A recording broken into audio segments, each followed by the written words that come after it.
விஜய் டிவில ஒளிபரப்பாகிட்டு வர பாக்யலட்சுமி சீரியல்ல எழில் கேரக்டர்ல விஜய் விஷால் நடித்து வந்த நிலையில இன்றைய எபிசோட்ல விஜய் விஷாலுக்கு பதிலா புது நடிகர் ஒருத்தர் அறிமுகமாகியிருக்காரு.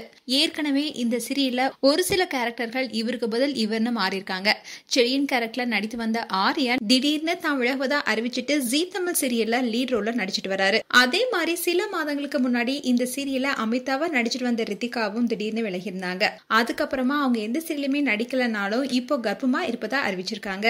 இந்நிலையில அமித்தோடைய கணவரா எழில் கேரக்டர்ல இத்தனை நாளா நடிச்சிட்டு வந்த விஜய் விஷால் இன்றைய எபிசோட்ல இருந்து மாற்றப்பட்டிருக்காரு. அவருக்கு பதிலாக நடிகர் நவீன், அதாவது ஈரமான ரோஜாவை சீரியல் நடித்த நடிகர் தான் இன்றைய எபிசோட்ல எழிலாக அறிமுகமாகிருக்காரு. அதுவும் அறிமுகமான முதல் நாளே தான் புதிய படத்துக்கு கதை சொல்ல போவதா பாக்கியா கிட்டயும் தாத்தா கிட்டயும் ஆசீர்வாதம் வாங்கிட்டு வீட்டு விட்டு கிளம்பி போறாரு.